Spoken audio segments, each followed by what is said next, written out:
past the creaky metal gates, through the fog-enveloped graveyard, you find yourself on the rickety old porch of a long-forgotten home. Beyond the threshold sits a man obsessed, a tortured soul, cursed to discover all about the Southern California haunt community and beyond. You have now entered the domain of the Creepcast with Rick Creeper.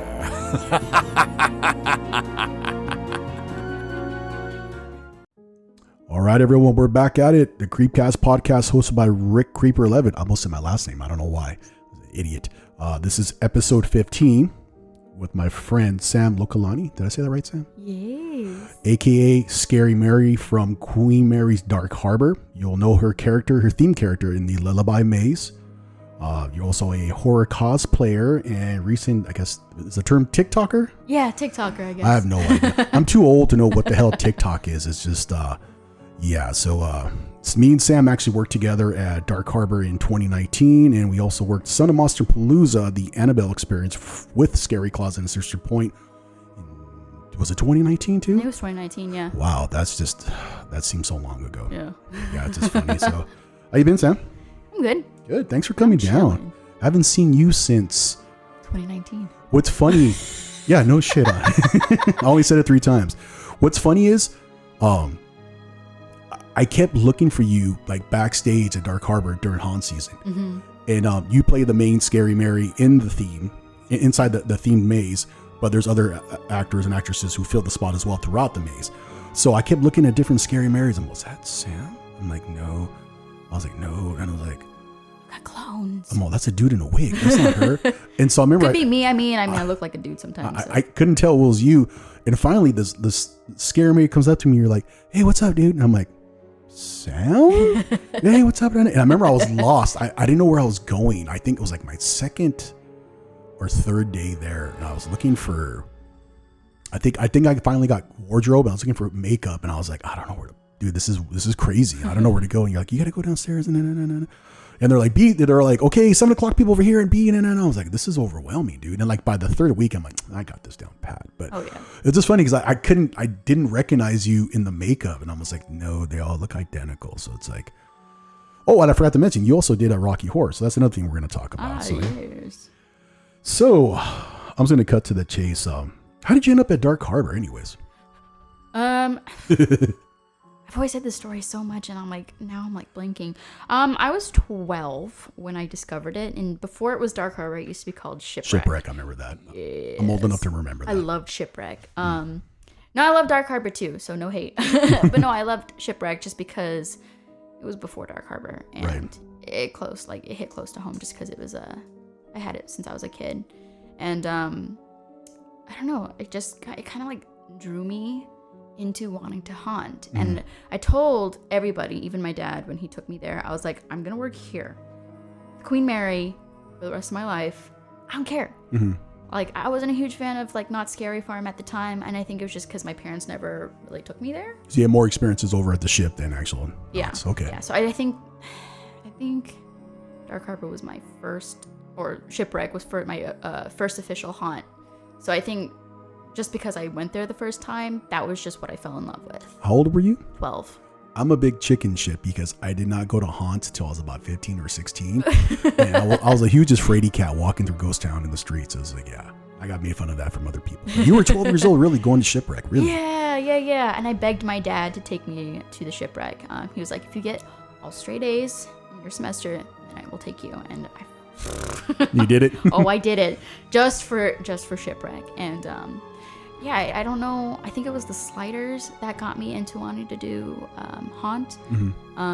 Something about them really freaked me out. And I'm not even a slider myself. Right. But I don't know. Something about it just drew me in. And then I practiced every single year until I was 18. Well, I actually auditioned when I was like almost 18. So I was still 17 when I auditioned. And then I got a job on my 18th birthday. Really? You landed the gig. Yeah. At Dark Harbor when you were 18. When I turned 18, I got the email. Holy shit. Yep. That's insane. Do you remember? I seen footage of one of your auditions. Oh, God. and you had blonde hair. Yep. And it was really short. Yep. Was that your first audition, or was this the recurring, like every year you guys have to re-audition, or was that your very first one? I hadn't auditioned in such a long time, and they told me I had to come in to audition because they had an interviewer come in, the guy that was doing the newspaper, so they wanted me to be in the photos and stuff, and kind Makes of sense. Since I was in the first group, they wanted like the newbies to see how we audition. They want to see how Yvette does it. Right. Okay. So here I am complaining about auditioning because I was like, oh, I'm on the billboards. Why do I have You know to who be I on? am? Yeah. David's like, I don't care. Right. Like, and then I got anxiety because I was like, oh shit, like I actually have to do this. I have to do my job. I liked how they made us. Well, they didn't make us. They gave us the option to do a nursery rhyme. Yeah. And I think I picked. I don't remember what I picked. Not to cut you off. I'm sorry. No, you're good. I had whatever it was. 3 blind mice, and I was the last one to go. And then David Wally's standing there, and I popped out for like the partition. I'm all, how's it going, handsome? And the whole room laughed, and I tried not to crack a smile. And then I went up to him and I was like just yelling at him. And I sealed my fate with one word. Actually, 2 words. I said fresh meat, and right there I was like, this guy's going to feast. I'm a son of a the logo of feast. Yeah. So he I guess he made me cry. I mean, not in a bad way. Like I got emotional. I cried. Like in a bad way? No. Like I got emotional in my audition because it's acting. Yeah. I was just like, I'm an actor. I went from being like a hulking character to yelling at him, and he's like, okay, now act like you're a little girl. And I started like just like I acted like, he's my dad. I'm like, why did you leave us? This and this and that. My dad passed a couple, some time ago, and that just brought up old feelings. And I started crying, and then I started getting angry, and I was like, why did you leave me? And then that, and he's like, okay, you're done, Rick. And I'm like, I'm sorry, I got emotional. I need therapy. I went in the corner, I was like, and they're like, you did so good. I'm like, thank you. I was like, wow, I cried. This was my therapy. So yeah, he didn't make me cry. He brought it out of me. Yeah. But then from there, I think everyone will tell me, you're going to get casted as a chef. I was like, no, I want to be. And you did. I did. I was like, you son of a no. So going back to your very first audition, what do you remember about it? Oh, it was the same thing as how we did it. Okay. Yeah, nothing really changed. I just remember though, I didn't know anybody. So like how I even like found Dark Harbor, I had to email them to get the actual application. Oh wow. So it wasn't like just easily going on the website. Like, oh, here's my name. And yeah, no, I actually went through, and I think I went on Google and I was like, how to audition for Dark Harbor. How in the hell do I scare people at Dark Harbor? Yeah, and I think I found like a Reddit page that showed the email to one of the people that were in charge. Okay. So then I think I emailed talent asking for like an application, like, hey, I'm interested in working this event. And then I think a day later they emailed me back with an application. Interesting. Because I think back then, and I could be wrong, but that's just how I figured it out, because it didn't say anything on the website about applying or anything. This was back in 2014, so everything is completely different to how it is now. Yeah. When I got the email, I think also it was more of like who you knew. So if you were already working there and a friend wanted to work there, then that person that worked at the event can give you an application. But since I didn't know anybody, so you went in green, not know anybody, no experience. Nope. You mentioned something when you were younger. You worked at like a home haunt maybe one night when you were like 12 or 13, something like that. I was like 15 or 16. Okay. And I don't remember the haunt too much. But it was like a one step into the right direction of what I wanted to do. And that was just kind of like, I wanted to work it just to see if I am capable enough to work a haunt. And I loved it, and I wanted more of it. Right. So I was much more excited to work Dark Harbor because of it. So back to it. I got the email for the application. I applied, and then I showed up. I think my dad dropped me off. My parents weren't huge on the whole They're like, haunt what thing. The heck are you doing? Yeah, and they were like, oh, you're just going to do it for like a season, and then you're just going to drop out. Only if they knew. Yeah. And I stayed. And that was like the first time I heard my dad say he was proud of me. When he saw my billboard, he was like, Sam, I called your mother and I cried. And I was like, wow, I remember my first time that you guys did not believe in me. now you're excited for me. How crazy is that to see, you know, your likeness on a billboard?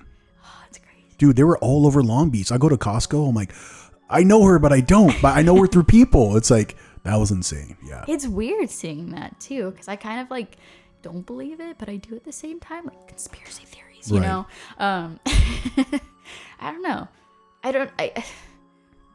When people are like, oh, you're famous, and I sit there like, I don't feel it though. You're like, I'm just doing my job. That's how I look at it. Like, do you feel like if someone like took a picture of you and then put you like on a billboard or whatever, like, do you feel famous? Like, I don't. That's cool, but I mean, it's just, you know, and not like I'm like a rock star or like a musician or like an actor, like a real actor, but it's like, it's cool. Like I saw images of myself from like West Coaster or like, you know, Parks and Cons. They're like, oh my God, that character at this haunt. I'm like, dude, they're talking about me. I'm like, it's cool, but I'm like, I'm just a dude, you know, I'm just an average guy. Yeah, that's how I feel. And I am still confused to this day, like how I even did all this, Right. you know, and I'm not famous or anything, but it's just kind of like, yeah, I did billboards. I think because you're passionate about it, and it's more than like looking for like something that's glorified or something like to acknowledge or to feed your ego. You're like, hey, I do this because it's like I love it, I'm passionate about it, and there's perks to it, but like I'm not doing it to feed my ego or to look for fame. Mm-hmm. So although I am a Leo, I'm still pretty humble. Okay. At times, because I know no one, even if I walk down the street, no one has no idea it's me. They say it's a little 9-year-old blonde girl. They're not gonna see this freaking Hawaiian. Yeah, the lion's mane. Yeah, it's like, you know, it is deceiving because like the makeup, the contacts, the blonde wig, and it's like, and then out of it, it's like it just. Oh, and the voice too. Yeah, polar. Even like when we ran into each other, I was in character, you're in character. I was like, I was looking, I'm like, that's got to be Sam because she's the main Scary Mary. I was like, okay, but so going back to your original audition, what do you remember? Right. Your most memorable like experience, like what do you remember from that? Like how do you go from being a person that was like who had a taste of it working at a home haunt one night to like I'm gonna work here because I experienced this as a kid and there's something about it I'm being drawn to. Like, you know, where'd you find inspiration and how are you driven to get, you know, your audition done to like a point that you were casted as a main character that does all the promotional shoots and everything, and the commercials? I have no idea. Well, funny enough, my first year I wasn't fully Scary Mary. Okay. The entire season. Okay. And I wasn't a main cast. Okay. Funny enough, I was actually backup, but I was working almost every night. Okay. I think I was, oh my God, my first night working there, I was the propeller ghost. So what is now Feast? Mm-hmm. There used to be a maze back in 2014 and it was just that one season and it was called, oh God, Encounters. And they didn't tell me this, but apparently that was the maze where people were allowed to touch you. What? Like monsters were allowed to touch you. Really? Yeah, I didn't know that though until like the very end when they put me as Scary Mary. Towards the end of the season, they were like, "Oh yeah, you're allowed to grab them." I was like, "What the heck?" No one told me that. That's Don't tell me that. I'll run with it. I know exactly. Get over here. You know, it's a chef. It's like, you know, grab him by the neck. I was gonna grab him by the feet and drag him. Like I don't know.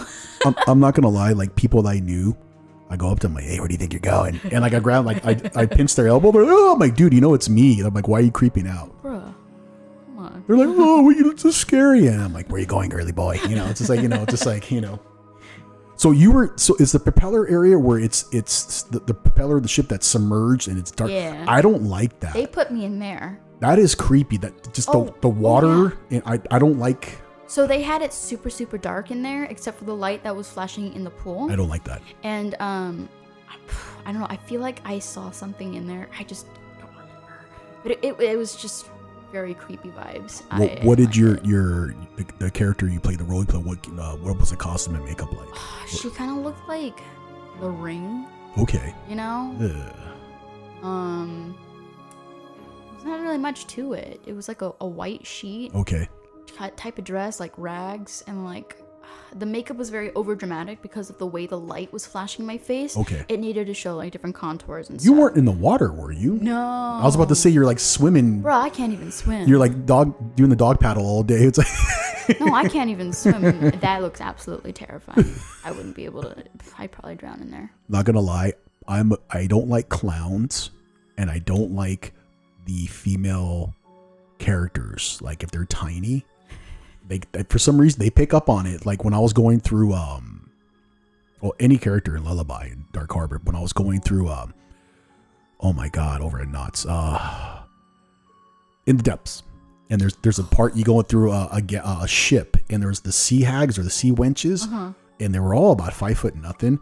And I said this before in a past episode. I think I made a face and I went like, ugh. And I said, why is there so many female scare actors in there? And like they all looked at each other and kind of nodded, and they all attacked me at the same time. Target. Yeah, this was got a while ago, and I was actually on a date. This was like probably 2018. I ran out and I left my date behind, but I don't know what it is. Any of like, I just, if they're tiny and like anyone else comes up and I'm like, hey, thanks, dude, I appreciate it. Or like clowns, I'm like, ugh, don't get near me. That's just creepy. That's why I saw the Scary Mary. I'm like, ugh, go away, dude. And I was like, yeah. Revealing my biggest fear, being chased. Yeah, I don't like. No, I do not like being chased. Don't like being chased. No, and like in the depths. Yeah. That I don't know who was wearing that shark mask, but they like came out of those like little laser beam things. Yeah. And like chased after me, and I was like, fuck. It's the area where they it's supposed to be like water. You're like waist deep, and the laser beams like, yeah, I think and there's so. like fog, and they like see the merman pop out, and I'm looking at them, is that a dude down there? Whoa, Jesus! I'm like, yeah. They like charge after you. That freaks me out. It's just yeah, I'm a big chicken with certain things, but I geek out more like in facades and the details. So like some of the actors see me, they're like, we're not gonna scare this big dude, but for some reason the girls always get me, or little pecs, little dudes or whatever. They jump out of nowhere. I was 16 years old. We went to Knott's, and back in the day, it's like everyone had a shaker can. Everyone had shaker cans, like either the giant thunder jugs or like a can, just a small little can. This was a little person, and his thunder jug was bigger than him. He was hiding behind a bush. He jumped out. This was somewhere in Fiesta Village. I don't remember the maze. It was like in the 90s, like 100 years ago. I was 16. This dude jumped out. His thunder jug was bigger, and he rattled it. And I was like with a bunch of friends, and I screamed and ran. I was just like, yeah, this is like when the movies were black and white still. Oh, yeah, that might have made his whole night. Yeah, exactly. Like, hey man, like on break, hey man, I just scared the shit out of this guy. You see that dude was like 6'4"? It's like, yeah, they scared the hell out of me. It was just like terrible. Yeah, I'm a big chicken. People were like that. I wouldn't even walk my own mazes. Feast, I did not walk through. I'm like, nope, I'll go through the side doors. No thanks. It's like big chicken. Yeah. So going back to originally you got casted as a backup, and then you played the ghost in the propeller room. Yes. When did they start rolling you over to play Scary Mary? Okay, so I think I played 3 characters before they switched me to Scary Mary. Okay. So Propeller Ghost was the first one. Second one, I believe I was like, because I was in Soulmate twice. I was some kind of like depressed widow. Okay. And I had like a corpse, and I would cry on it and then slam the doors in Soulmate. Okay. And then I believe I was the haggard, nasty variant of Graceful Gale. Really? Yeah, they don't have her anymore. She was actually really, really cool. She was kind of like the psychotic version of Graceful Gale. So her dress is much more bloodied up. And the hair is like completely matted. Okay. And like they have like blood going down my face, and like I just like look much more crazier. I love that theme. It's a shame they got rid of that. It's Yeah. just, I loved it. Just something about Gale, the aesthetic of it, the dress, the makeup, like just, I love it. It's like, I like the storyline that year, and I'm sad that they pulled it. But I guess people didn't really understand it. They tried to make her like not a ghost, Okay. but more of like a psychotic, like serial killer. okay. And what you see, the image of this beautiful, graceful Gale, is what she thinks she looks like. And then towards the end is when you see me, and I'm actually just this disgusting, like haggard, woman that's here to murder you. Sounds like a couple of dates I had. So. No, I'm just kidding. I'm just being stupid. So yeah, so you played those original characters prior, and then eventually you landed as Scary Mary. How did that go for you? I had the time of my life. I had no idea what the character was, I'll be honest, because I didn't audition as Scary Mary. I auditioned as a clown. Okay. I wanted to be a clown for I can see that. I can see you being a clown. Yeah, but I've never been a clown. See, I totally saw myself like I could do a clown. Like I'd be like shirtless, like in coveralls with a giant mallet, just like to scare the shit out of people. I can see you being a clown. I can see that. I've always wanted to be a clown, but I always felt like I didn't have the potential to do a clown laugh. So I don't know. I'm not gonna lie. I was so jelly of Tim Bob Jones, aka the chef, when he did the bearded lady. it just that big goon like in a red feather boa with makeup, and I was like, you big meathead, and he's like, bitch please, you know, and he'd tell me that, but yeah, and he had like his nails painted. I was like, dude, I'm like, Sassy. all he had was a goatee. I'm like, dude, you don't even have a beard. You have a goatee. I got a beard, dude. I was like, he's all, just ask David Wally. I was like, oh, okay. You know, I was like, just ask him, brother. He's Hulk Hogan over there, you know. Hell yeah, brother. Yeah, he's like, hey, brother, hey, I'm gonna go smoke a 5th cigarette. That's why he sounds the way he sounds. Oh yeah. Yeah, he's like, I'm the chef. You know. Have you seen him smoke through his nose? No. It's absolutely terrifying. That dude, I swear to God, he smoked a carton of cigarettes when he was here doing his episode. Hey man, I only got 2 hours. Can we record this? I'm just kidding. I love Tim. I think I text him like on a week, not like a daily basis, but I'm always taking jabs at him. It's just funny. But You guys are tight. yeah, he's cool. He's a cool dude. He definitely mentored me in the maze, and I appreciate it. He's just cool. Outside of Haunt, just down to earth dude. And I love him. I got to know him at Rocky Horror. That's right. Yeah, that's how I got him the job at Dark Horror. Yeah, he did say that. He mentioned that. So for those who don't know the story behind Scary Mary and Lullaby, can you explain it to the fans at home? No pressure. A lot of people get a lot confused with the story between Jackie and Scary Mary, because Scary Mary is technically Jackie. Okay. But Jackie is a much more toned down version of Scary Mary. Okay. So Jackie just unfortunately passed away by drowning in the pool room. Okay. With Scary Mary, she's kind of like this deviant little girl. Uh-huh. And I believe her mom, I think she killed her mom. Oh, wow. And then her dad drowned her in the pool. And unfortunately, her evil spirit walks the ship, you know, trying to find a new playmate. Now, is some of this based loosely on some of like the lore and the ghost stories of actual Queen Mary? Yeah. Okay. Yeah. We just tweaked them up a little bit. Obviously, changed the names. Right. And made them just scarier. Okay. I guess, because I feel like Jackie isn't as bad as Scary Mary. Or like Half Hatch Henry. I think his real name was Sam. Yeah. Yeah. And I believe the B340 guy, I don't think he actually exists, but people still made up a story about him. For that. Yeah. I remember when I was a kid, there was always like the, you know, murder mysteries or like ghost stories from beyond. And one of the things they did, I was probably like maybe elementary school, they did the Queen Mary. And one of the stories it covered was Scary Mary. I don't know if it was Scary Mary or Jackie, but you would see wet feet print around the actual pool. And they talked about the story of this little girl that was running around the pool, wanting to play with people, that was carrying like a teddy bear. Yeah.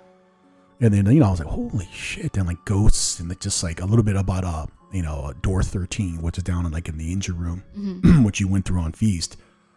And then flash forward, you know, 30 some years later, I'm on this ship. I'm like, son of a bitch. And I'm thinking about this, and I'm getting claustrophobic. I'm like, you start to feel the energy. Oh yeah. And it just, and then my friend Ernie, who was the maze manager for BT40, he's like, hey, do you want to go see the real pool? That's my Ernie voice. You want to go see the real pool where Scary Mary died? I'm like, yeah, sure, Ernie. Why do you talk like that? He's like, I don't know. It's just my voice. No, I'm just kidding, Ernie.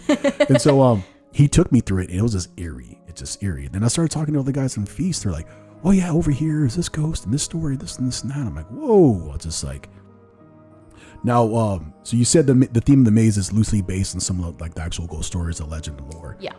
Now, when you worked, now the theme for Lullaby, it's based on Scary Mary, correct? Yes. And she's the main character. Yes, fully Scary Mary. Yeah. And it's like literally Scary Mary. Like that's why there's so many of me, because we're kind of playing hide and seek with you. That's right. Yeah. So she's popping up throughout the different areas. That's what we kind of want to happen. Yeah. I wouldn't want to walk through there, because I think every single jump scare would get me, and I'd be a big chicken shit. I liked the setup from the previous season, where I was located. I was with Safel, and we both were playing like tag, like going back and forth in the the shower room. Yeah that was fun. That's creepy. The shower, or changing room. I'm sorry. Changing room, yeah, that's just eerie. Like the lighting, it's like the Scooby-Doo effect, and I loved it so much, because people were like, oh, she's in that curtain, and then they open it and she's not there, and then I pop out and I'm like, yeah. So you guys were like tag teaming them, like setting them up with a scare. It's so like they might see Scary Mary pop out of one change room, you're actually over here. It's like, that's cool. What was your inspiration behind, like, obviously they give you a template to play Scary Mary, and you make it your own eventually, as long as you play within those parameters. What was the inspiration to to develop or to make her your own? I don't know how it happened, but like I feel. No, actually, I do remember. I didn't like that she was too playful at the beginning. Because I know what they told me to do in 2014 is just make her playful, completely playful, not even scary. More childlike. More childlike, completely. No scary, no screaming, no nothing. It was just, want to play? And I was just kind of like... That's kind of creepy.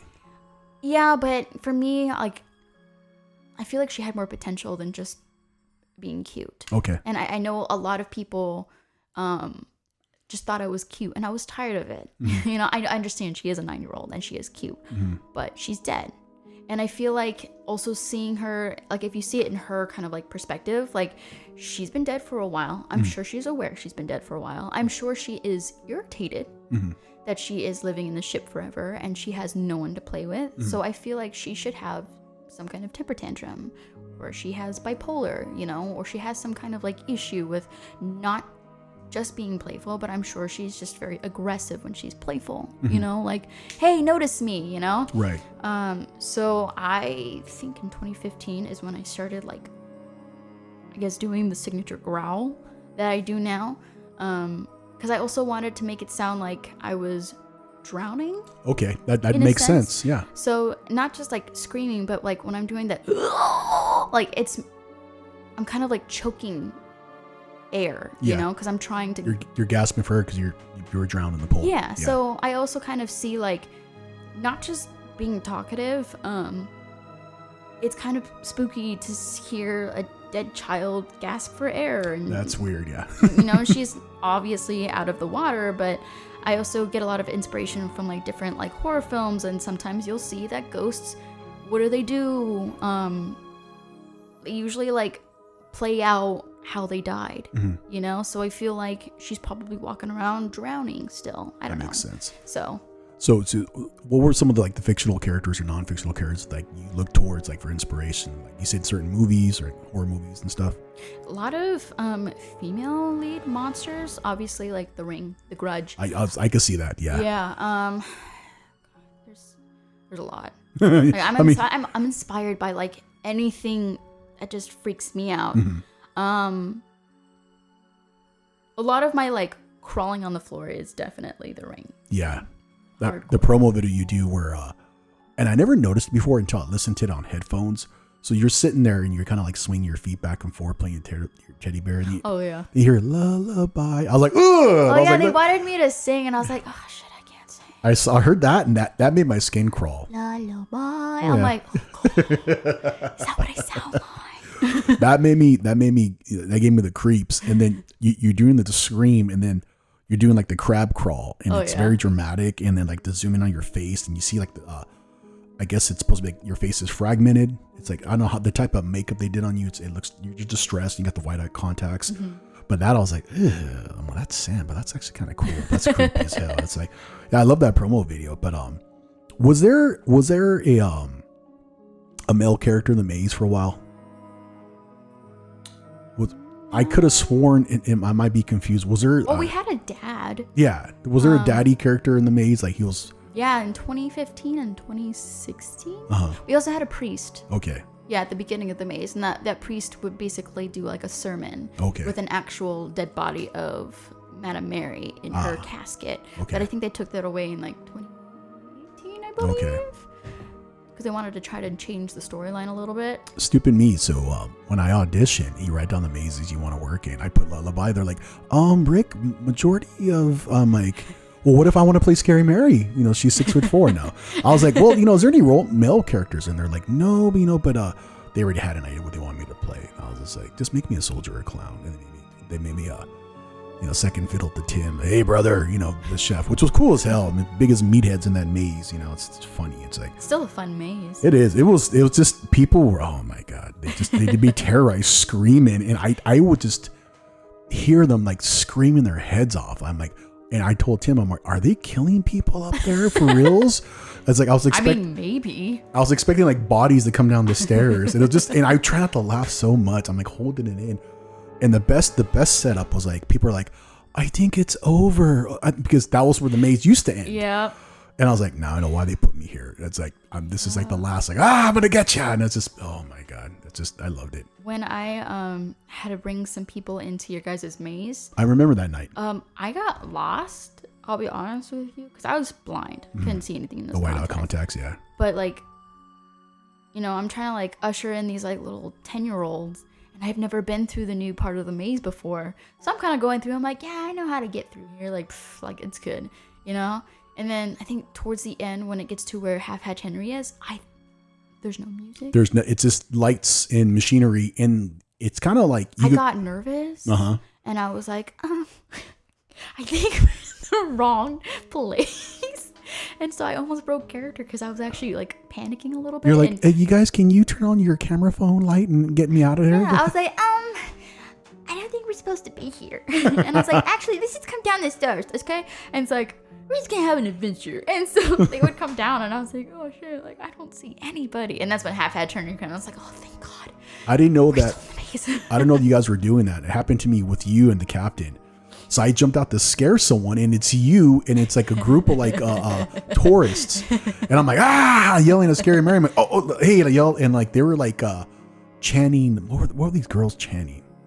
They were saying something about your name. I was like, oh, these did like the VIP little tour things. So I was like, okay.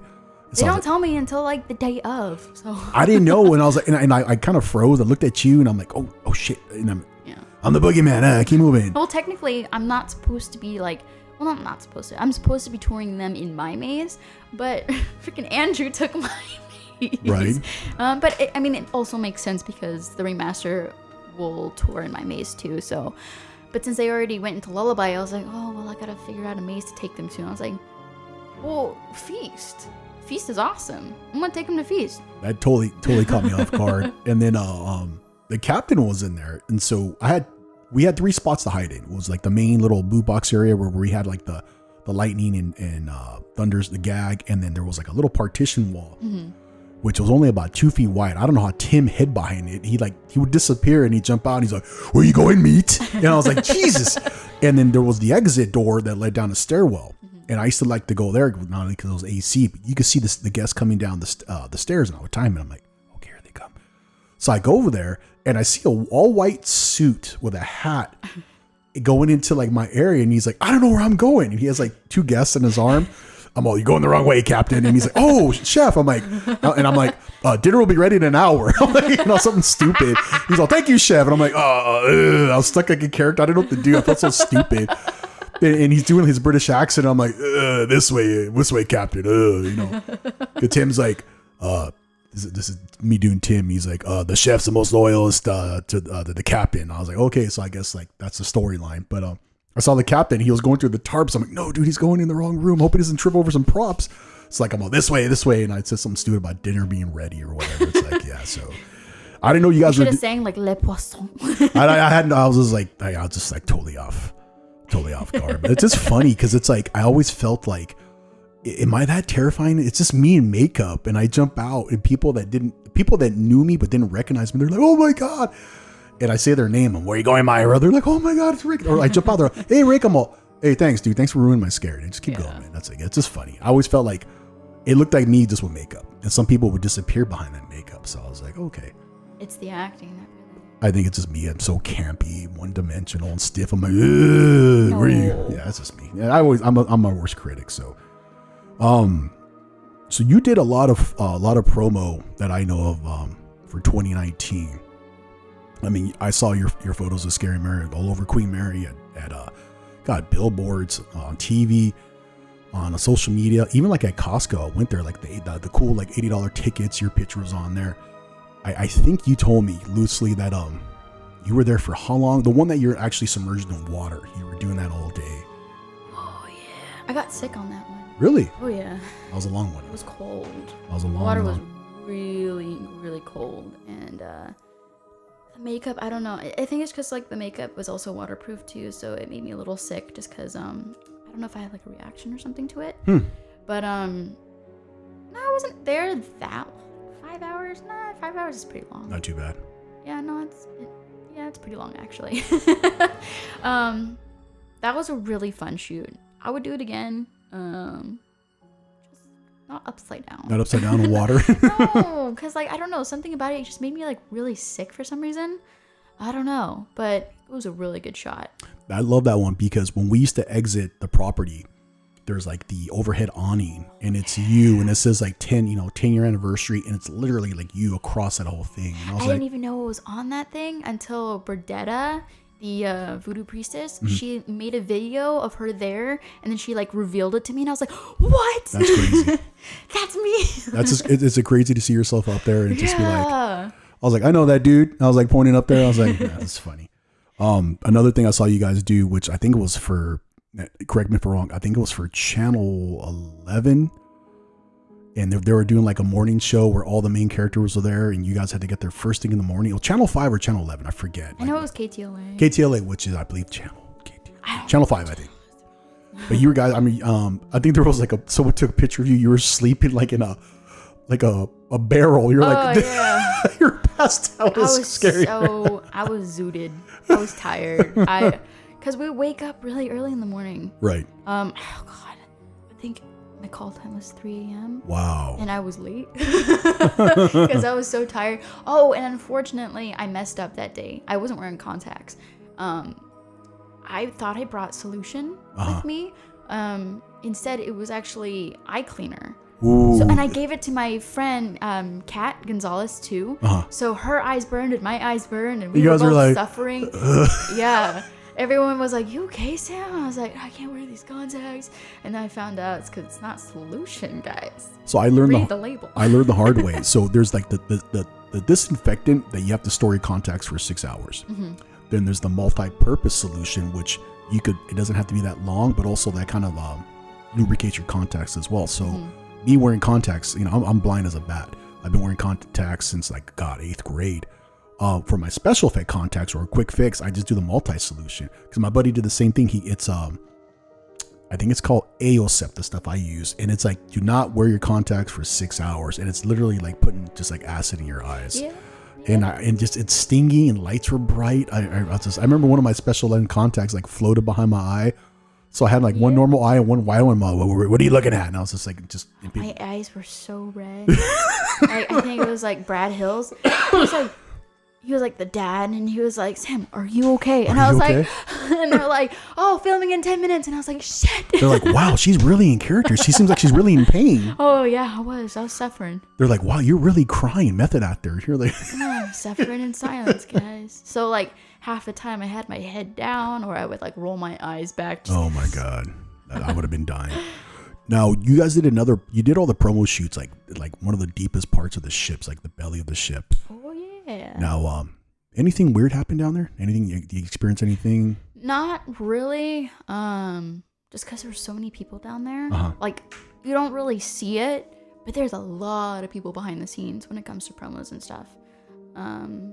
So I couldn't really feel the vibe. Okay. However, if you have been to Lullaby and you have been into the secret bar that's in Lullaby, that's where we shot. Okay. So you go down the elevator. Okay. Yeah. So I think the elevator was pretty creepy. And I believe like walking alone is scary. And I did have to pee and no one wanted to. So no shade on anyone. Did you ever experience anything like, as far as, I mean, I try to debunk everything. I had my own experiences, when I worked there in Feast with the boys and the ladies. And I was like, okay, it's the wind. Hey, it's someone talking to me. Or it's, hey, someone touching me. Let me get out of here. Did you ever experience anything throughout the years of you working on the ship? Oh, yeah. I've tried to I was really into ghosts and stuff when I was a kid, but I think I kind of grew out of it when I got older. But then my first year working Dark Harbor, I was like, it's back. So when Lullaby used to be called Submerged. Really? Yeah, it was called Submerged, and in 2014, I was so excited to be Scary Mary that I would explore a lot. So you went looking for something. Yeah, and so, I don't know, I think I was just so careless, and at the time, I didn't believe in ghosts, so I just felt like it's okay to walk around. Okay. And so, my position, since there was only 2 Scary Marys at the time, I was just going to walk around while there was no one around. So since there's no guests, I was like, well, I'm just going to go down to the stairs and then go into where the pool is. So... Oh, thank you. no one really said no to me, and no one said I wasn't allowed to. So I was like, okay, well, I'm just gonna like explore. It was dark, it was spooky, but it was like nothing too bad.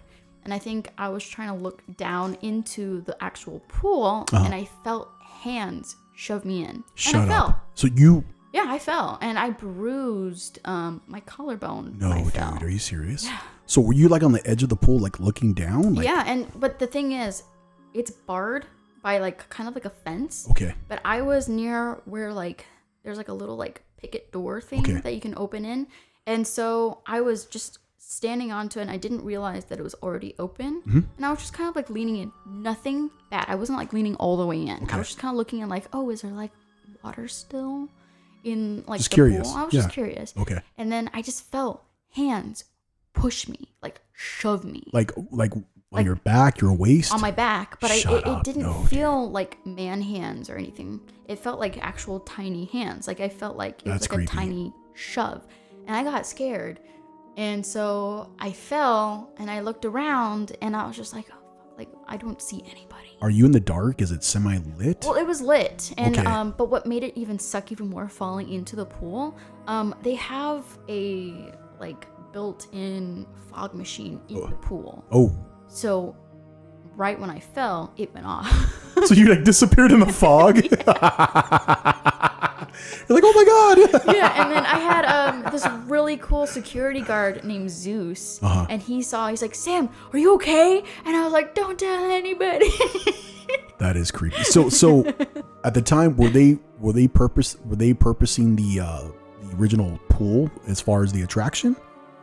What do you mean, Like were they using the pool, that part of the pool? So well, was, yeah, at the time they Okay. used the pool room as Okay. part of the maze. That was like towards the end. That is creepy, dude. Yeah, so they had that. I think they took away the pool room in 2016.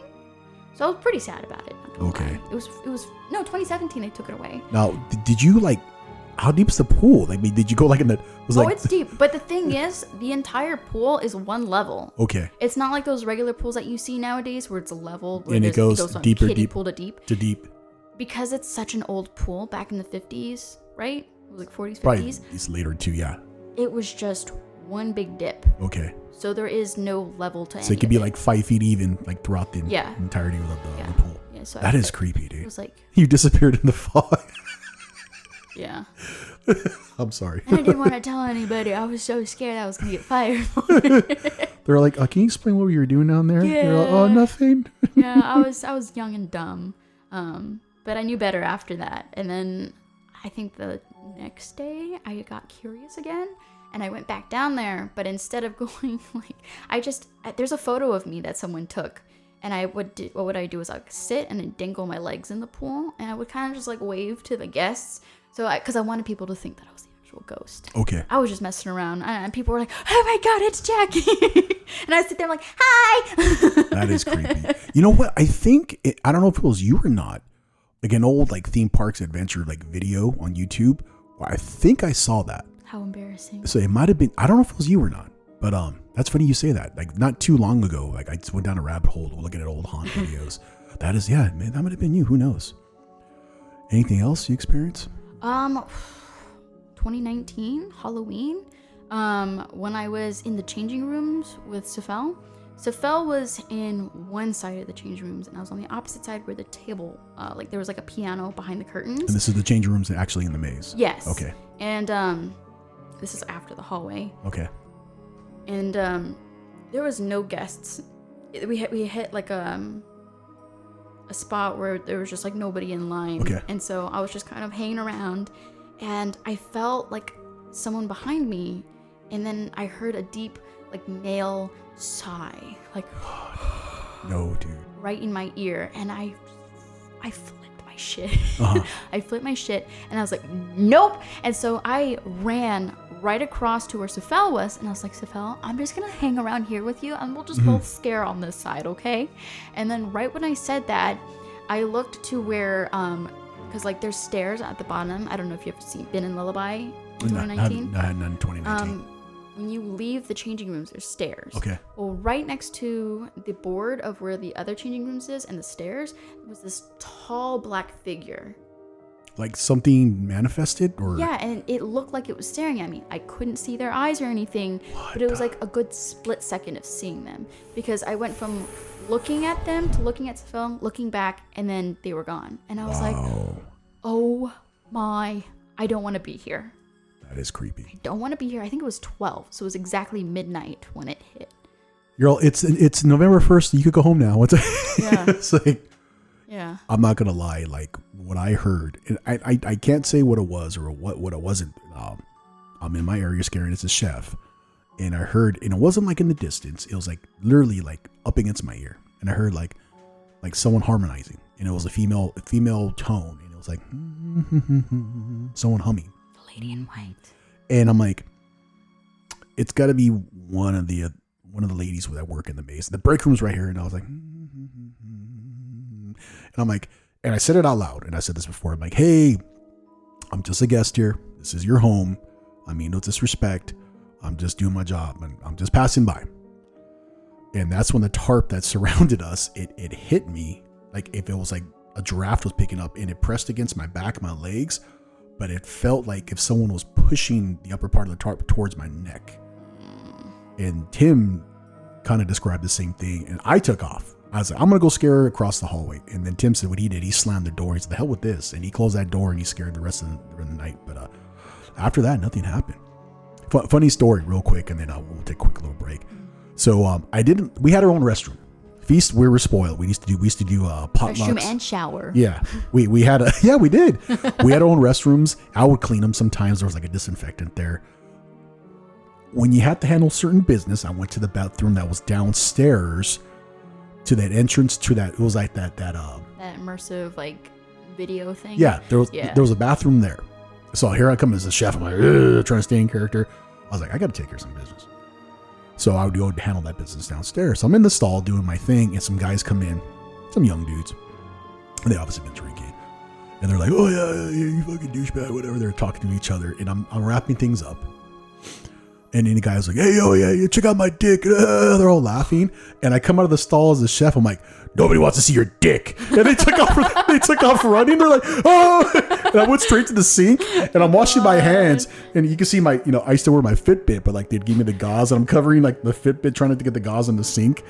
But I said, nobody wants to see your dick. And they took off running. And I was like, that made my night. And I came out of the bathroom, trying not to laugh, and I went back upstairs to the maze. But yeah, I had my experiences, so it was pretty creepy, but I had no idea that happened to you. That's just there's a lot.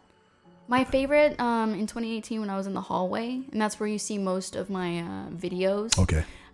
That I love it, but it's a love-hate relationship. Okay. Because being alone, you see a lot of stuff. There's like a door on the side of the hallway, and that used to open all the time. And a lot of the people, like the ushers, would tell me like, that's not supposed to open. That's closed shut. Really? Like there's a lock and key for that thing. Oh, like would it open like would it creak open like a creepy old horror movie, or just would it fly open? It would fly open. It would just kind of like whoop, and I'm like, oh, and it's dark in there. Wow. And I think it was a storage closet. And my dumbass, the first time it opened, I went inside. Yeah, I went inside. Of course I did. And I didn't see anything, but going in there, the energy was off. And I was like, I'm closing this again. No, thank you. And I locked it. And it opened again an hour later. No, thank you. It's just, there's definitely, that ship has history. And there's old residual energy. Then the amount of people that are on the ship, not just like the cast and tech and management, but the traffic of people coming through, the guests and people on different levels, that, and just different energy. Mm-hmm. And who knows what people gravitate to, or things gravitate towards them. And it's just like, there were some people that came through, and I was like, yeah, I'm just going to leave these people alone. I don't like their vibe. Mm-hmm. I'm like, oh, I'm going to scare the shit out of these kids. And it's just like, the kids are, I got some meat for you, chef. And I chase them out the hallway or whatever, yeah, I had my experiences. I heard things, I felt things, and I just me and Tim were like, hey, we compare stories. I'm like, okay. And then it kind of just after acknowledgement, it just kind of went away. Mm-hmm. But I always feel like there was that what if, like someone was doing one of these, or like, we're watching you, pointing the finger at me. And I'm like, okay. But after that, it just, the eeriest one was when I felt the tarp touching me, and then I heard the harmonization humming of a woman's voice. And then that's when James says, "Oh yeah, it's the lady in white or whatever." I was like, "Oh, okay, thanks for telling me now, dude. This is like week 3. Thanks, dude." And Yeah, watch for Lady in White. And yeah, that was just no, thank you. It's just creepy stuff. So I feel like they're just curious with us too. Like, what are you doing? it's like, why are you wearing that makeup, you idiot? Yeah, it's like, it's maybe they're just curious. They're like, oh, you want to make fun of me? Sure. It's like, Oh, yeah, that too. What if they're poltergeists? Yeah. What if it's like actually one of the characters you have a resemblance to, like, like if you're like, Hatch Half Harry or like the chef, or apparently the chef was a real story too. So it's just crazy. I love this ship. We grew up to go in there as kids, and like I said, I've always had a fear of that propeller room. Just like, yeah, I don't like. I even like my buddy Michael Santana. He was listening to the episode with I think with Tim. And he's like, what's that propeller room look like? And I took some Google images, sent it to him, and he's like, fuck that, that's creepy. Well, I did a minor photo shoot as Scary Mary, I think back in 2017. And what they had to do is put me in the propeller room. And they're trying to do like ghost sightings for the Queen Mary, not Dark Harbor, but the actual Queen Mary Instagram. So they weren't trying to take pictures of me, but more like the reflection of me and be like, oh, what do you see? Right. But how they did it though is they had someone lift me and then put me vertical. So I was like... So your image was casted on the water. Yeah, but the way they had to lift me is if one of them tripped, I would have fallen in the actual water. Because they had to, I was so short, they had to rise me up and push me this way so that the angle of the camera shows that my face in the water. That's creepy. Because if I didn't and I just leaned over, you wouldn't have been able to see my face. You can see the top of your head, your forehead up. Probably. Yeah. So... Yeah, that water's not that deep. I didn't realize that until I asked people. Are like, yeah, maybe it's about maybe 15, 20 feet worth of water. It's a lot to me. I'm sure. But still, it's like you look into that murky, dark water of the propeller room. If you guys don't know what I'm talking about, Google the propeller room or the Queen Mary, like on just any type of images, and it's creepy as hell. And there's an actual phobia. Yep, I have it. Of ships? Oh, no, not just ships, but anything submerged underwater freaks me out. Yeah, and I think I semi have that. I don't have a problem going into the water like at the beach, but when it's deep, like I don't like the bridge that goes over to San Pedro from Long Beach. Yeah. I don't like that. I was like, no, I don't have to go to San Pedro. I'm good. Yeah, I have thalassophobia, and I also have submechanicophobia. Okay. So fear of anything mechanical underwater, and just anything like wrecked ships or anything underwater freaks me out. When I see like the diver who's like, he looks like he's 2 inches big, and he's like, and he has like this bright LED light like on a World War II sub. I'm like, no, I'm good. I don't care for that. That's just, I don't know. That's not natural. We've only discovered like 5% of the water. Exactly. So we don't know what's in there. Yeah. So that propeller room is creepy as hell. Just whew. I think I'm done talking about that. I'm just creeped out. Anyways. We're not even in the ship. I know. It's like, I don't want to go back. No thanks. Sorry, David Wally. I'm not coming back. No. I'm just kidding. So I think we're at a stopping point. All right. We're going to take a quick little break. Once again, this is episode 15 with Sam Lokelani. Did I say that right, Sam? Yes, you did. Okay, cool. I've been butchering everyone's last name, even the English language lately. AKA Scary Mary from Queen Mary's Dark Harbor. We're going to come back. We're going to talk about some of our experiences over at Midsummer Scream and working the Annabelle experience. You've been doing a lot of photo shoots, your cosplay, TikTok, working with Raul of the Dead. I'm sorry, Raul. I'm going to butcher your name, last name, so I'm not going to say it. And just some future plans, and I always trying to throw out a fantasy question to the guests. So episode 15, we'll be right back.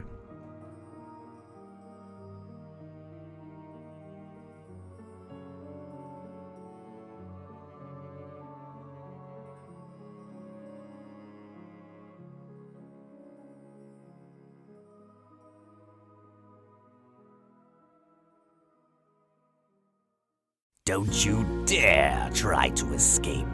The Creepcast with Rick Creeper shall return.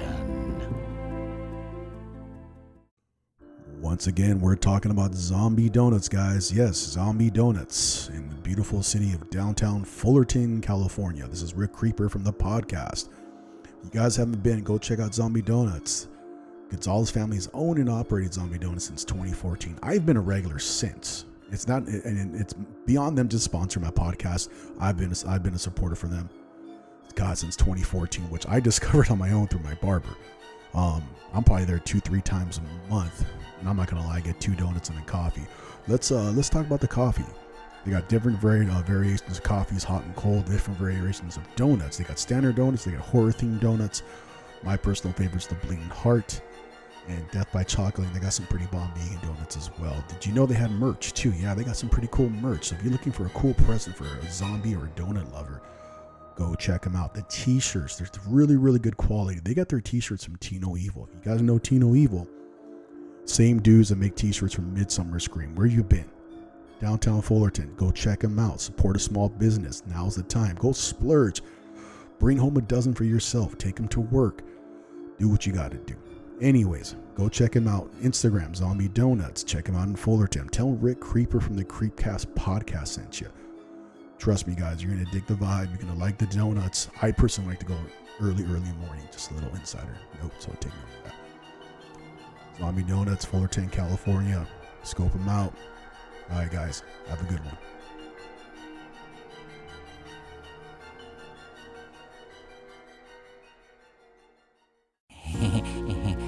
Where do you think you're going? There is no escape from the Creepcast with Rick Creeper.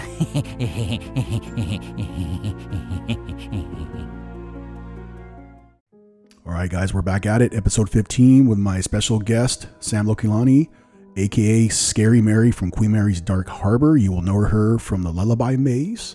Also from TikTok, her horror cosplay and photo shoots with Raw of the Dead.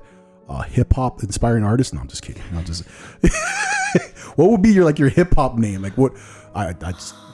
I don't even know. Young Sam? Young Sam? I don't know. Sam Jeezy or something? Sam Jeezy? There you go. There you go. It was like some gold teeth. I don't know. Little Sam? I don't know why I said that. Little Mary? Little Mary. There you go. As I drink water, I'm on the mic. So, prior to, excuse me, to Haunt and working at Dark Harbor and so forth, you did Rocky Horror for how long? 2015 to 2018, I believe. So 3 years. I actually accidentally, without knowing who you were, went to a lot of the shows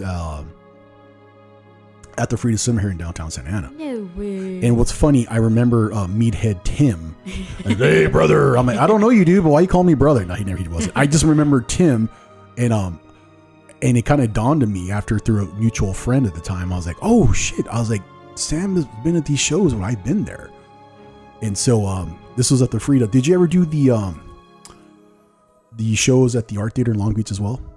Yes, I did the one in Art Theater on my 21st birthday that entire month. Oh wow! And I was all Frank every weekend. How many characters did you do Rocky Horror? Frank was my favorite, but I also have done Riff Raff, which is another awesome character, and also Eddie. I loved being Eddie. You did Eddie too? Wow. I loved being Eddie for some reason, and that's why Tim calls me Little Eddie. Okay. Because I'm the smallest. I'm the smallest Eddie. One. Yeah. I even cut my hair short just for the character.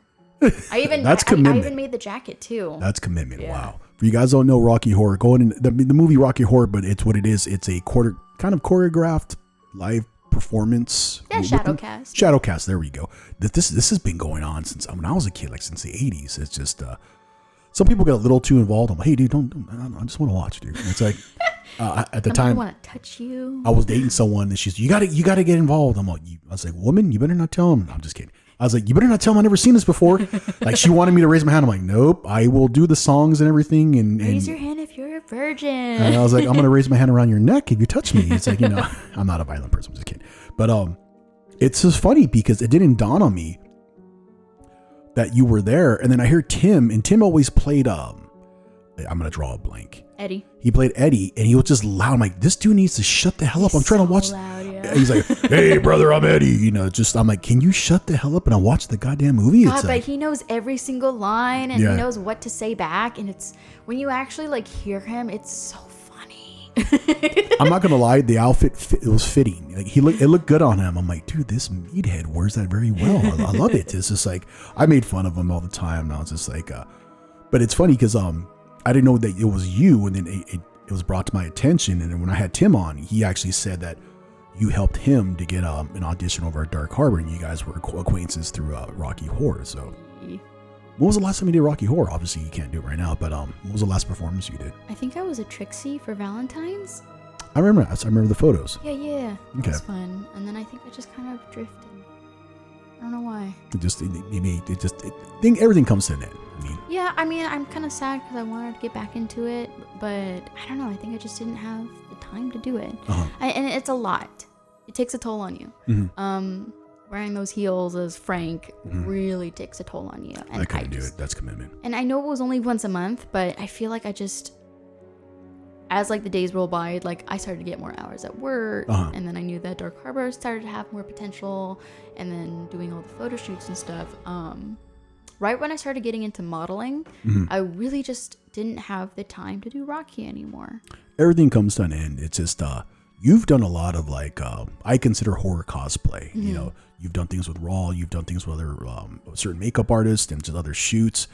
And I'm like, I get a little jelly. I do my campy one-dimensional characters here and there. And I was like, dude, Sam is doing a lot of stuff. And I'm like, hey, have you ever need like a hulking meathead? I'm like, you know, I'm a phone call away. It's just Hey, I've got ideas. What's funny, a little personal story.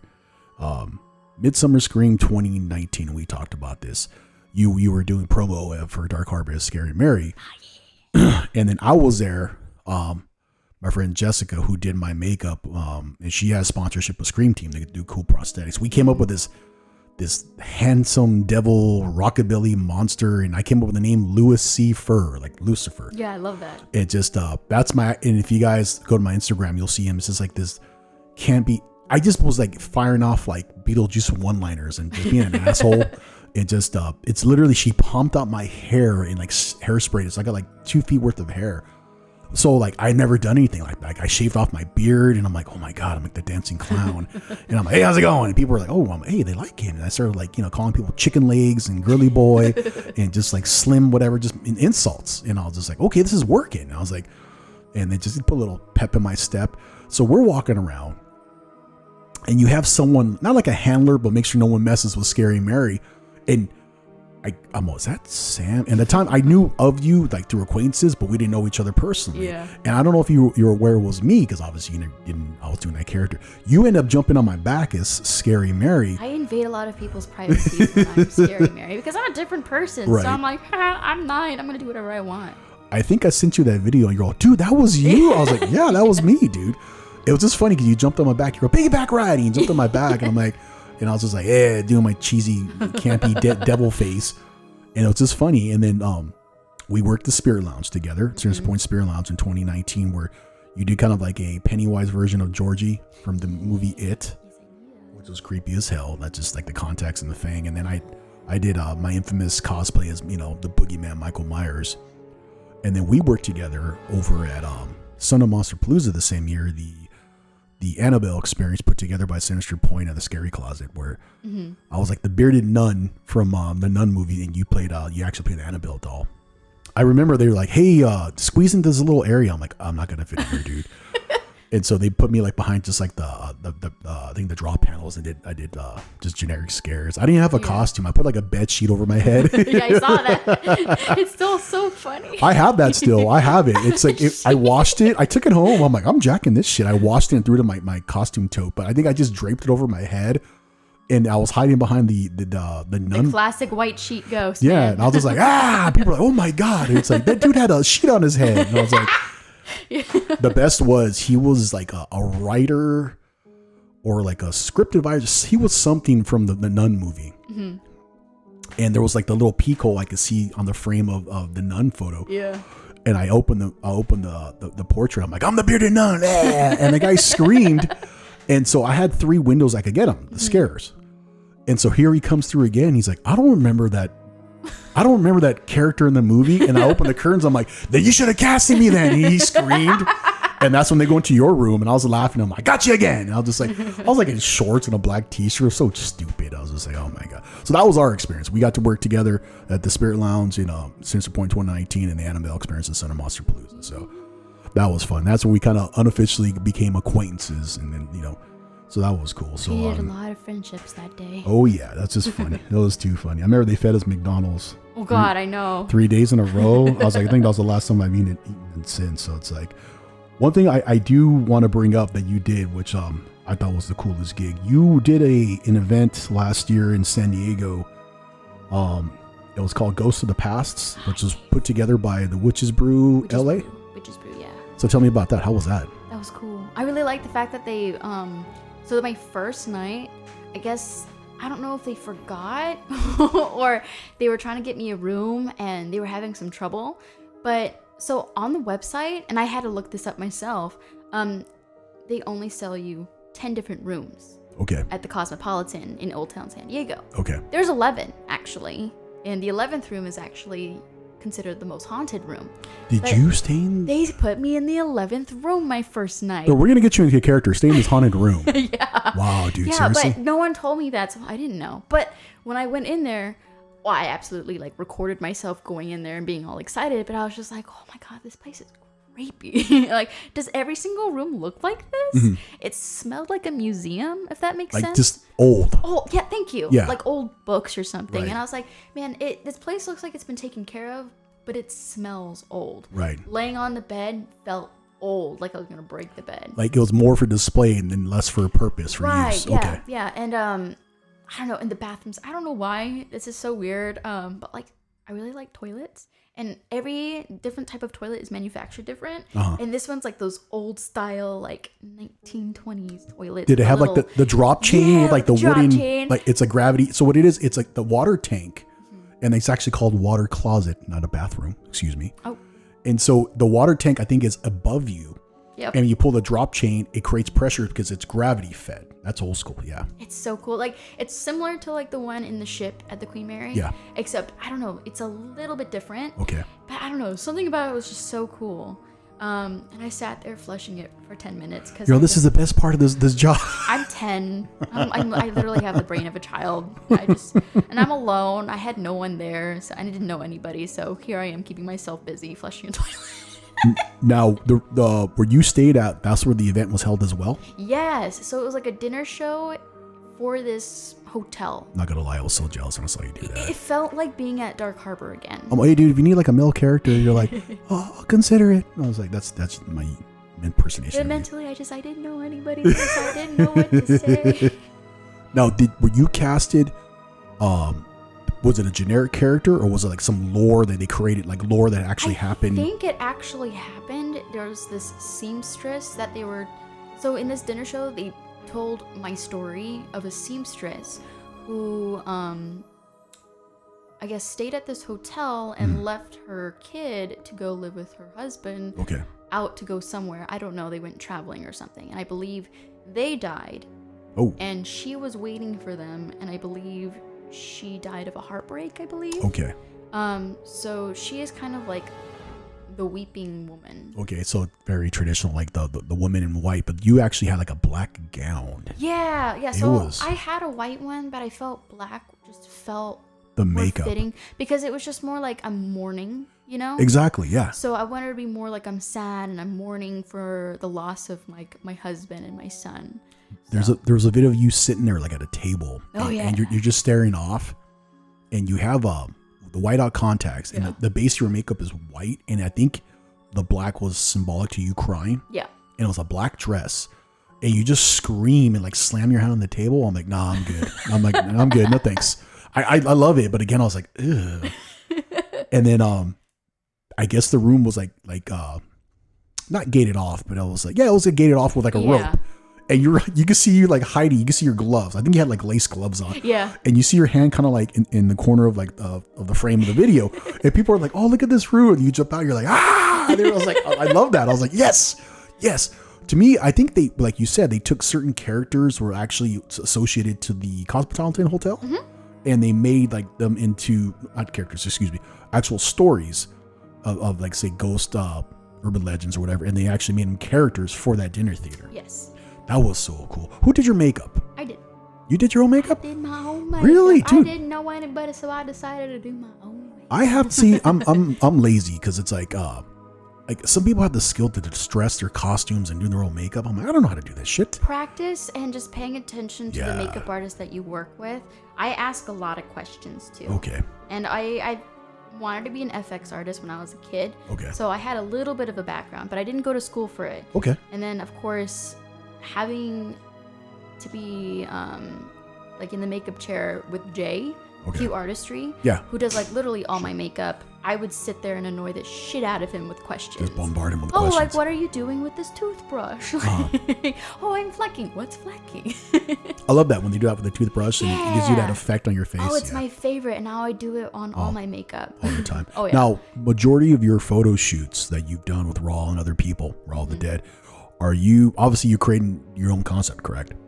Most of the time, I think, oh gosh, it's more collaborative. Okay, it's a collaboration. Yeah. Now, as far as costume design and makeup, do you do more majority of yourself or someone brought on to do your makeup for you? It's been more Jay doing it Mm-hmm. because I've been working with him so much more. Previously, it was all me, Mm-hmm. but because Jay and I had been discussing and wanting to collaborate more, and because of the whole triplets situation that we're having now, Love that. I love that. we've just been so much more like we've all become like an actual team. So not just Rao, but also Jay Paz and I also have been just like collaborating in ideas and wanting to make videos and stuff. And I really want to delve into actually directing more Yeah. and actually telling a story, you know. And I think we got more inspired after the Tooth Fairy shoot. We're really into the teeth were creepy and like the video. I was like, ugh, that's a nasty ass tooth Oh, I fairy. love those teeth, man. I'm like, no, I'm good. I'll keep my teeth. I'm good. I love you.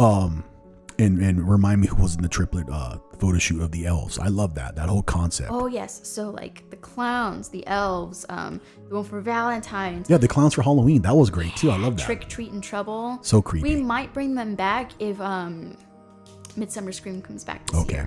year. But we might change the costume a little bit, make it more PG. Okay.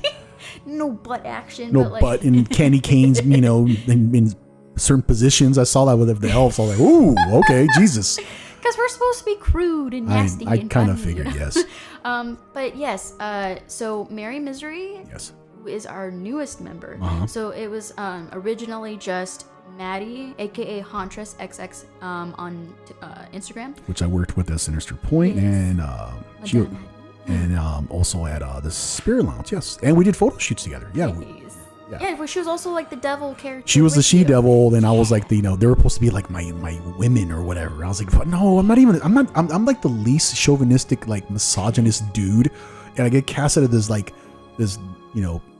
pervy devil, which is funny because I created the character, but it's funny because speaking of Midsummer Scream, not to cut you off, I would like to bring him back this year. Hell yeah. And it's just I want to, and it's like, dude, it's just my clothes besides like the Letterman jacket. I was like, so you're thinking about bringing the 3 characters from Halloween shoot? It's been a very popular character, not just because it's like scary, but it really fits the role of like Midsummer Scream, Right. you know? And like it seemed like a lot of people on TikTok enjoyed that character so Okay. much.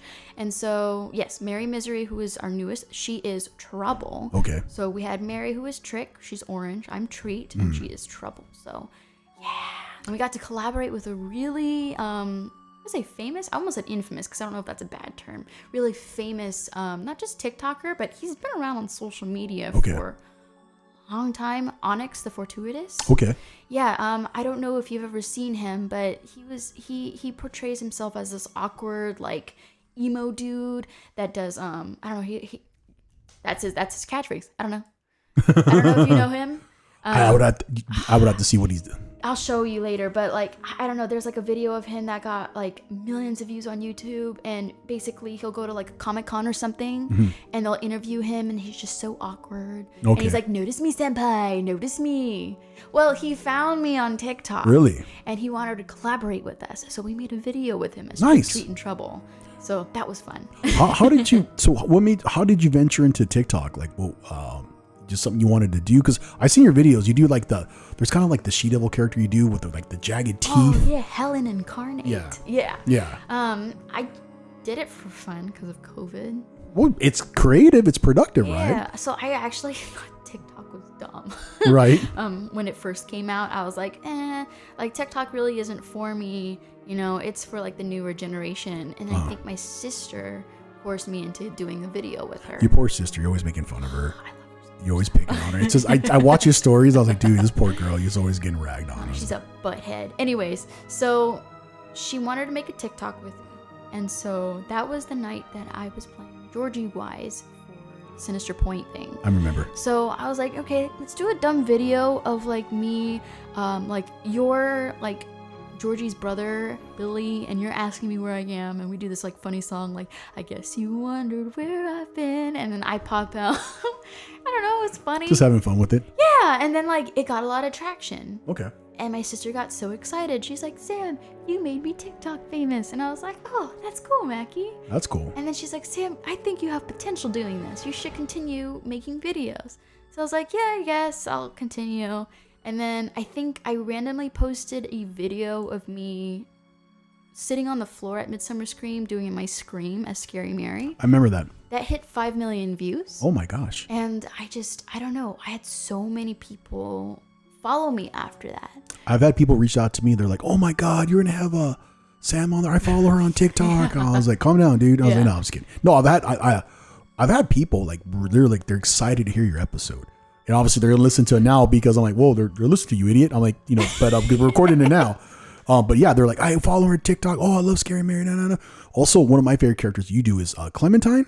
Oh, yeah, she unfortunately passed away. Oh my God. You did the photo shoot of her at Sunnyside Cemetery. Correct me if I'm wrong.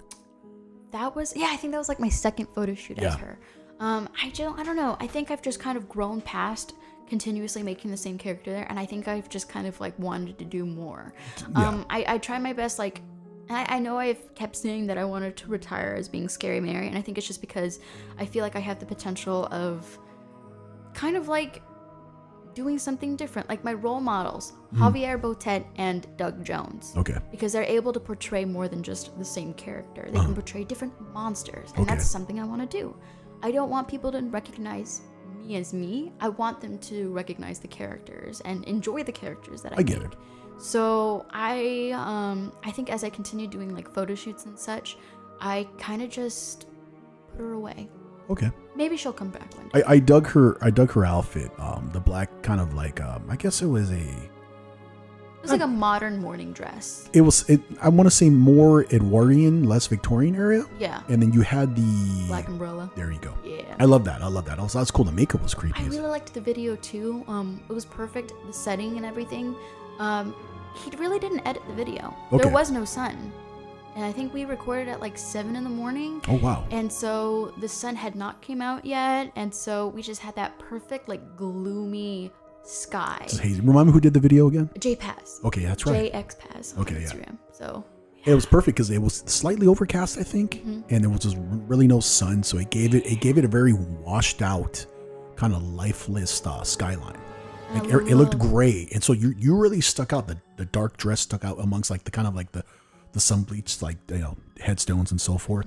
I always loved that character too. I remember you correct me if I'm wrong. The first time you might have done that character was at Spook Show. I think 20. That's actually how I met JPaz. Funny enough, and he recorded me. Yeah, 2019. I remember. Yeah.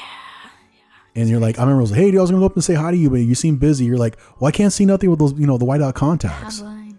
I never want to bother. I don't want to try and sound like I'm rude or anything. It's just I can't see anybody. You have to actually approach me for me to like see who you are, because I see shapes, but I don't see people unless you're like 2 inches. I've never done the complete whiteout contacts. Oh yeah, they're terrible. I have to do one of two things. I have to wear the prescription contacts because I have a prescription, or I get just the standard blank ones and put them over my contacts. Ooh. Yeah. And I did that for Midsummer Scream for the Handsome Devil, Louis C. Fur, and I went all day with those contacts and no problems. And I was just, how in the hell? And when I did 1870 last year at Michael's Han, my younger cousin, I have two pairs. I have like these bloodshot ones, and I have like this all white. And then one of them was like swimming around my eye, and I'm like, doing my campy one-liners. And the guys are watching where the contacts like swim behind my eyes. I had one brown eye and one white eye, and I'm like, what are you looking at? They're like, your contact. I'm like, oh, and they were just bothering me. So I took them out, and I'm like, let me put the prescription ones in. But I don't know if I could do like the whole whiteouts. They're interesting because they're not just the all mesh contacts. Because I feel like because I have brown eyes, it just makes my eyes look gray. Okay. I don't like that. Okay. So I had these ones that I used to get from Honey Color. They don't provide them anymore, unfortunately. And they're basically, it's a mesh where the iris is, but the rest of it is all white. Okay. It's completely opaque.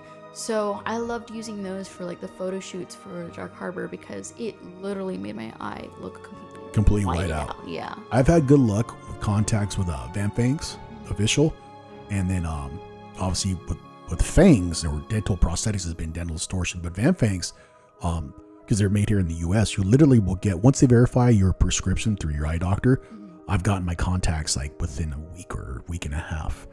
So I don't mind paying for them. I'm blind as a bat. Like they have to go to NASA to get my prescription. It's just but I've always had good luck with them. But like buying generics like somewhere, and I was like, I don't know, you know, 'cause my eyes are so sensitive because I'm, like I said, I'm blind as a bat. I can't see nothing 5 feet away from me. But yeah, I've always done the Vanfangs, and they're like, hey, and the repost when I did the vampire photo shoot at That's awesome. Yeah. with Krista, the girlfriend, the one we became official. Was that the one with you guys kind of like? I did like the very Victorian vampire with the top. Yeah. I love that. I'm surprised that thing fit me. It was like a medium. It's like a Victorian version of the Addams Family. Yeah. That's how I felt. Everyone's like, it's very Dr. Jekyll, Mr. Hyde. I was like, That too. I was like, I was supposed to be a vampire, but okay. I love the top hat. Like I'm stuck on that era, the Victorian or Very Bram Stoker's Dracula. Yeah, it's funny you say that because I'm working on something about that. So, but I did the those contacts I got from Vanfangs, and just they actually took our photo, which we did with Eric Anderson. He's a photographer. We did the photo shoot at Wonderland Studios here in Anaheim. Anaheim. They actually took our photo and they put it on their website. I was like, cool, right on their feed. I was like, hey, I'm famous. No, it's just like, but you've done a lot. You did the Tooth Fairy recently. You did the trio for Christmas, the elves, which was creepy and inappropriate. And then you did just with the candy canes. I'm like, oh, look at the candy. Oh, they're doing that. I was like, I will never have a candy cane ever again. And then rated R, pervs. And then you did the three. Were they considered clowns for the Halloween shoot? Yes. Okay. Yes. So what's any future projects as far as photo shoots? Yes. They're still in the works right now.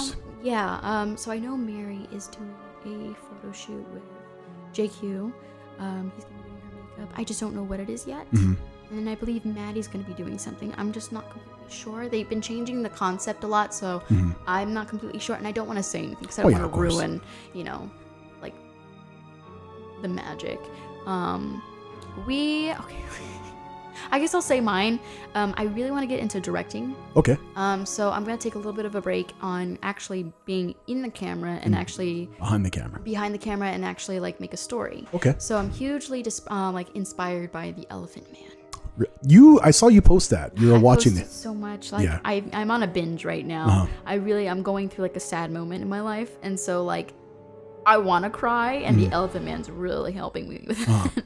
So something about his disfigured face really inspired me, and also like that whole old-fashioned Freaks. I don't know if you've ever seen the film Freaks. Yeah, it's pretty creepy. Yeah, I love like Freak Show, AHS, like Freaks, and like The Elephant Man. I have some kind of concept with that, and of course I'm going to use my boyfriend, and he's going to be some kind of elephant man of some sort, but he's going to be also a clown.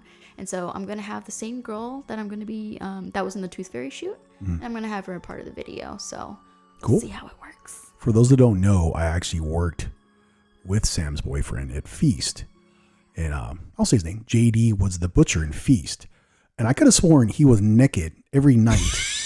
Not naked. And the only thing he was wearing was like the butcher apron. Naked muscle man. Yeah, he was a naked man, just like drenched in sweat, just glistening. And just like, and I was telling Tim, I'm like, dude, I could have sworn JD was naked the entire time. Then he messaged me, he's like, no, dude, I wasn't naked. I'm like, no, you were, dude. Yes, but he was just always, he had the energy like just like an 18-year-old. Oh, yeah, he's got more energy than I do. I was like, dude, we're the same age. And he's going to be 44 next week. Like, this is crazy. Cool dude. He was always like, he'd always, come on, let's go mess with the queue. I'm like, okay, as long as we don't get in trouble. Yeah, he was always naked and like, just like doing inappropriate things to like the body parts and then like the pig carcasses and all that. It's just funny. So what's the future of your TikTok? Anything planned on there? Is this kind of random? Right now it's random. Right now I have so much going on that I really have nothing planned for TikTok at the moment. Okay. I'd like to continue making more videos like with JPaz and Ral of the Dead to post on my TikTok. But nothing really like, nothing like, I don't know. Really don't have much just at the moment. Kind of up in the air. I mean, it's I've got sometimes a lot of inspiration. Well, there you go. not much planned at the moment. You know? Any future plans as far as photography you could talk about? I think I asked you that already, but I'll bring it up again. Photography, not so much. I know I have, like, again, more concepts that, like, JQ and I have been talking about, but nothing's official just yet, just because we're trying to figure out expenses. True.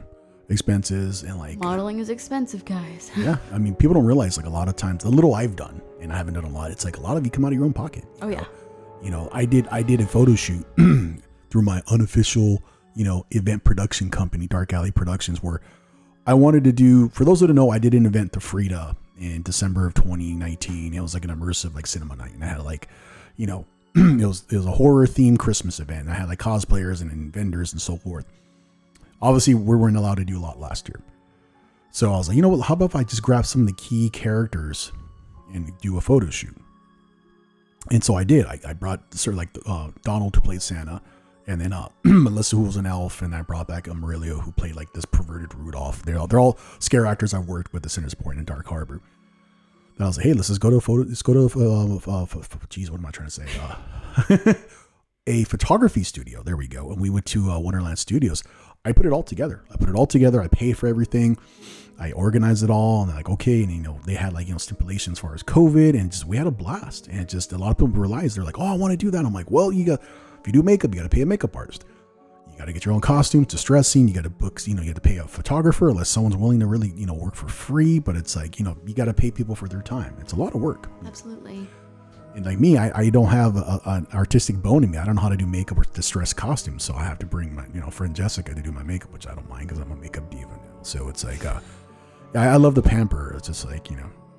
It's nice to feel pampered. It is, yeah. Hey, I got to take care of me sometimes. So it's like, so what I always do for every episode, I always put the links in the description where they can find you on TikTok, any honorable mentions of people and so forth. And so I'll definitely put where they can find you on Linktree, correct? Yeah, it has Linktree. everything your TikTok. Linktree or Beacons. What's whatever Beacons? It's like Linktree. Really? Yeah, we have to use Beacons for TikTok just because apparently TikTok does not allow Linktree, but Linktree works. So I am so out of touch with everything. I know. Jesus, I had to figure everything out, and I'm old. Dinosaur.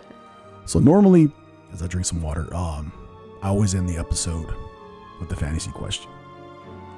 And what it is, I paint a scenario where you're given an opportunity to go back in time and have an experience. It's just either like go back and relive your first time going to a haunt, or your first time you did makeup and so forth, or you go work with a certain director and such. So the scenario is a time portal opens here, my apartment. And what it is, you realize it's the entryway to Queen Mary's shipwreck. And it's your first experience there. What year would it be? This is going to be your first experience. What year would it be? No, I'll change it up. You have an opportunity to either, you could go to Dark Harbor, any year, any maze. And the same thing, you could either go to Shipwreck or Dark Harbor. Which event would you pick? Would you want to be just a guest, or you actually want to work in a maze? I would work in a maze. Okay. I would be back in Lullaby. Really? And it would be... your first year or something? Honestly, 2016. Okay. Why? Yeah. Why that year? For some reason. And I know, like, a lot of people heard me say this because I gave so much shit being on the streets, but that was when I was Street Mary. Really? And I actually had a lot of fun. I did enjoy, there were perks to being on the streets, and I don't know, there was just some kind of, like, I don't know. It was different. It was a different experience.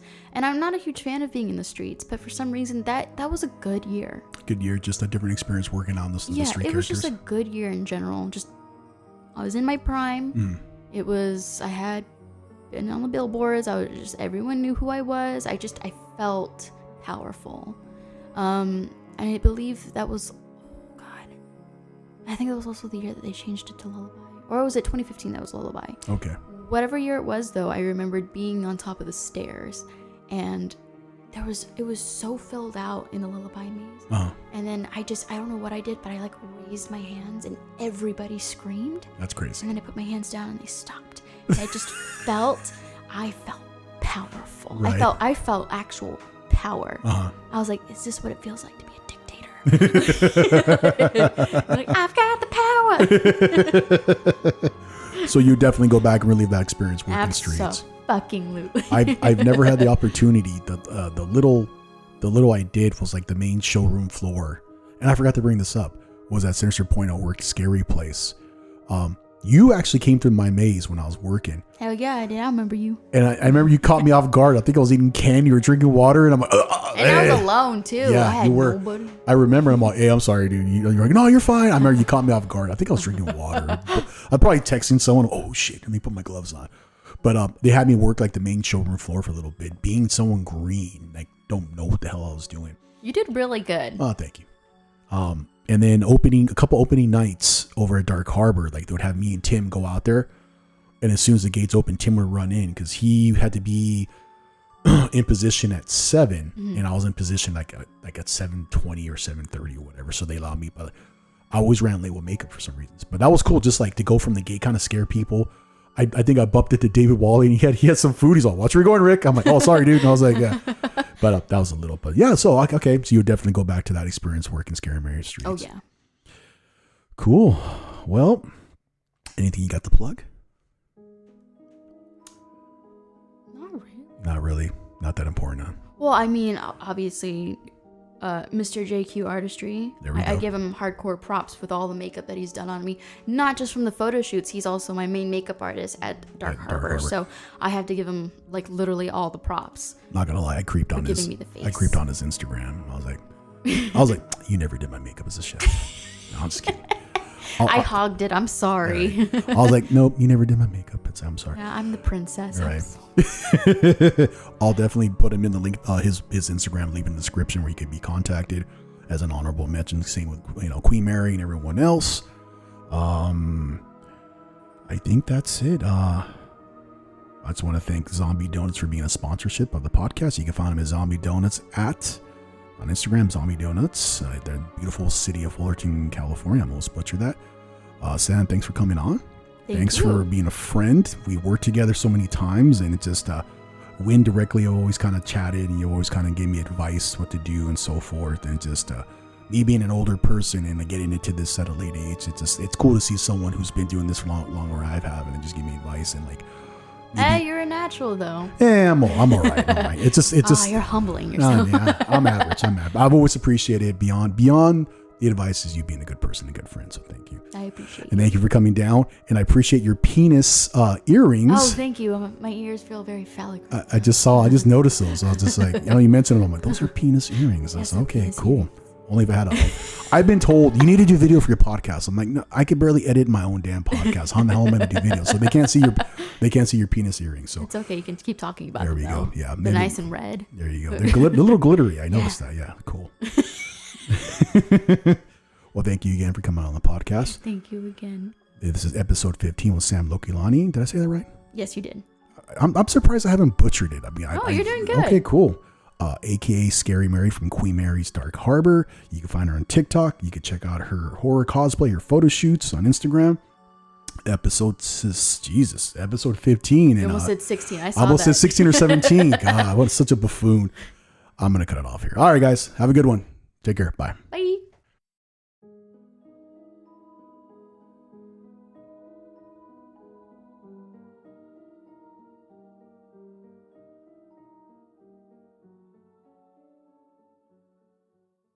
You've once again barely escaped the clutches of the Creepcast with Rick Creeper. Next time, you may not be so lucky. To find out more about the Creepcast and Rick Creeper, follow Rick on Instagram at RickCreeper11. Until next time, be sure to keep that lantern light burning. You never know what could be lurking out there in the dark.